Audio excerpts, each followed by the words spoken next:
গোপাল গোবিন্দ যদুনন্দন কৃষ্ণৰ শৰণে ললো শৰণ।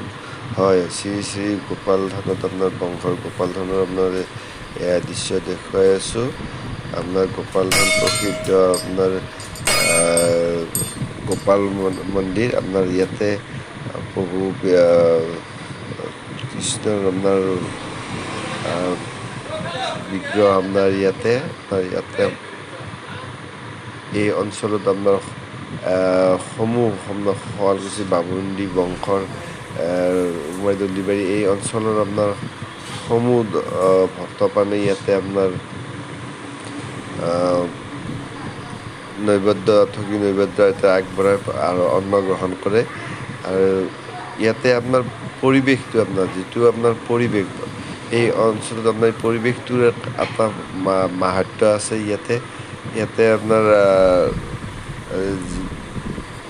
অন্ন সিদ্ধ আপোনাৰ নিৰামিষ হয়। ইয়াতে আপোনাৰ কোনো আপোনাৰ দালি বা তেনেকুৱা এটা সিদ্ধাতে আপোনাৰ অন্নটো হেৰি কৰা হয়, পায়স খীৰ বনোৱা হয়। আৰু ইয়াতে অগণন ভক্তৰ আপোনাৰ আগমন হয়।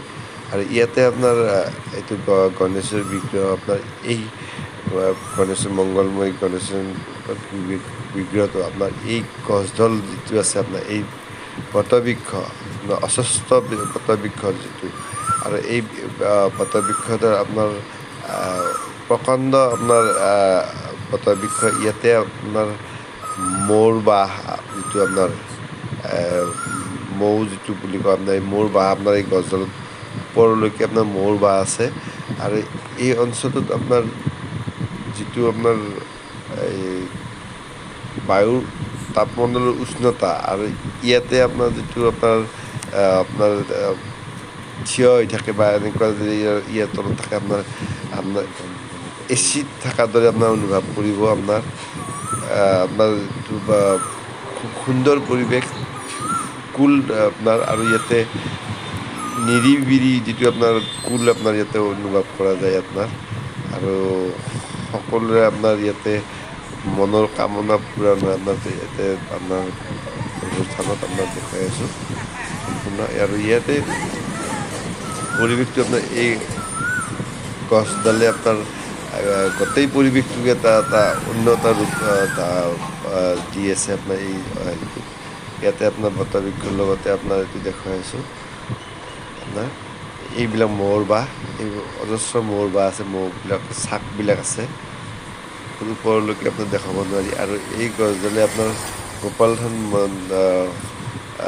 থানৰ ওপৰলৈকে আপোনাৰ এই ঠানিবিলাকে আপোনাৰ গোটেই এৰিয়াটোৱে আপোনাৰ এখন চাটৰ দৰে আপোনাৰ আৱৰি আছে। এইবিলাক মৌৰ বাহ দেখুৱাই আছোঁ, বহুত ওপৰলৈকে মৌৰ বাহ আছে। এইবিলাক চব মৌ, এই মৌৰ বাহবিলাক দেখাই আছোঁ। কেমেৰাত আপোনাৰ ঢুকিব নোৱাৰি, আপোনাৰ ওখ গছ হয়, আপোনাৰ বহুত ওপৰলৈকে আছে। দেখুৱাই আছোঁ আপোনাক সম্পূৰ্ণ দেখুৱাইছোঁ আপোনাৰ এইটো আপোনাৰ বংশৰ শুৱালকুছি যিটো আপোনাৰ শিঙিমাৰী শুৱালকুছিৰ পৰা আপোনাৰ বেছি দূৰ নহয়। আপোনাৰ বংশৰত আপোনাৰ এইটো গোপাল মন্দিৰ গোপাল থান এইখন আপোনাক দেখুৱাই আছোঁ,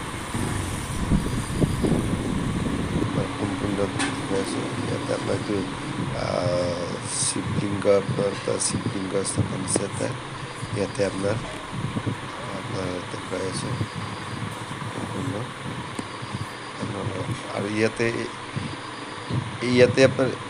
আপোনাৰ যিটো আৰ্ট, ইয়াতে এইটো নতুনকৈ আপোনাৰ গোপাল মন্দিৰৰ আপোনাৰ বিগ্ৰহ এটাৰ কাৰণে ইয়াতে যিটো আপোনাৰ আৰ্ট কৰিছে, ৱালত যিটো অংকিত কৰিছে আপোনাৰ এই অংকিত নতুনকৈ কৰিছে আপোনাৰ ইয়াতে বিগ্ৰহটো আপোনাৰ কৰিছে যিটো এতিয়া স্থাপন হোৱা নাই, কিন্তু আৰ্ট কৰিছে যিটো আপোনাৰ আৰ্ট মই দেখাবলৈ চেষ্টা কৰিছোঁ। সুন্দৰভাৱে আপোনাৰ আৰ্ট কৰিছে আপোনাৰ দেখাইছোঁ। আপোনাৰ গৰু আপোনাৰ চৰি থকা দেখিছে আপোনাৰ সুন্দৰভাৱে আৰ্ট কৰিছে। আৰ্ট পেইণ্টিং মই দেখাবলৈ চেষ্টা কৰিছোঁ আপোনালোকে আপোনাৰ ইয়াতে প্ৰভুৰ থানত আপোনাৰ আহক